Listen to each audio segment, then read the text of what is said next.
Okay, another place that I've never been to, never even knew it existed.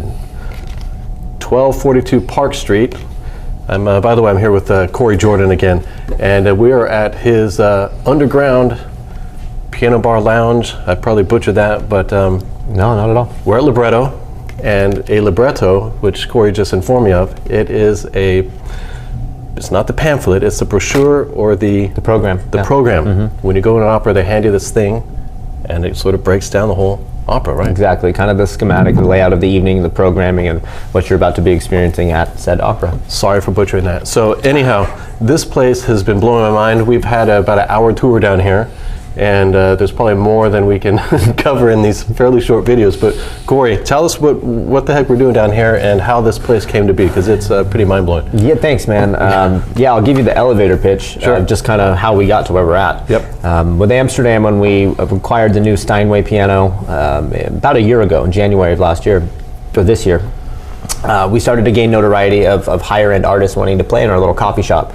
And quickly, we kind of grew too big for our britches. We were selling out, we were turning people away at the door, which is a great problem to have, but we realized there was a market for a larger venue to have a higher quality musical experience. Mm-hmm. And that kind of gave us the idea to start looking for somewhere, and we were having lunch at Gaucho when all the tables were outside, and we saw the For Lee sign go up upstairs. And Fish Gaucho is where? In Fish relation Gaucho to us? is directly above us. Yeah, we're about the same footprint too, about the same size. We're 3,400 square feet down here.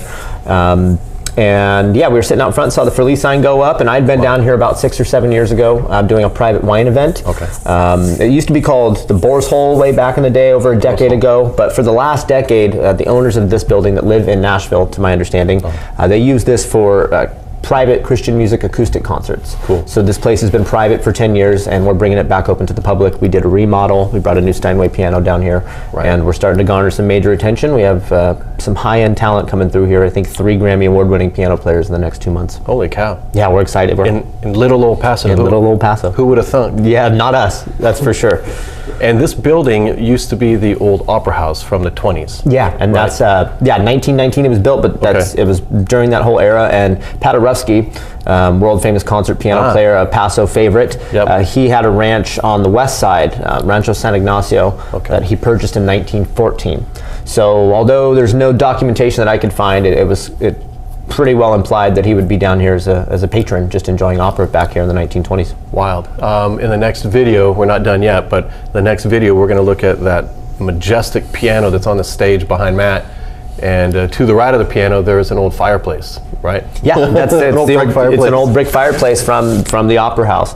And when we took over, obviously we did an extensive remodel, but there was a mini stage over there, not near quite the size that we have to accommodate that monster piano, but there was a mini stage over there, and those rocks and brick were covered by hideous green curtains.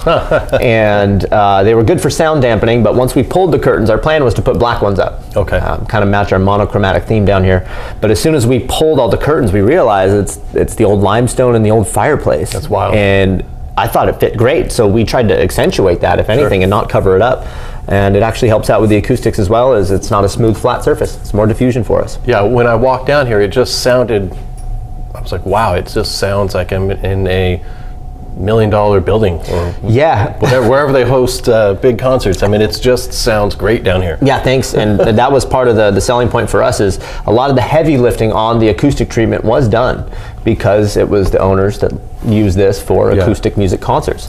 So like the ropes were here, albeit they weren't painted gray. Mm-hmm. Some of the sound baffling in the back was here, and our audio engineer, shout out to Tyler Tedeschi, who does the Fremont Theater, he does Vina Robles, he works with Disney. He's got a studio right here in 12th Street. Wow. But he came down here and he showed me the digital spectrometer when he was treating the room, and he goes, look how flat this line is. Wow. He goes, usually there's spikes through here, and the room is what you call flat, dead, which is what makes it really great for performance. And then we're going to start doing live recordings here next month as well. Amazing. And you've been in business for a whopping 10 weeks. Unbelievable. Yeah. Unbelievable. So let's cut over to, well, not cut, but verbally. So the business side of this is, it's beer and wine. Yep. You're open Fridays and Saturdays. Yes, sir. Night times, of course.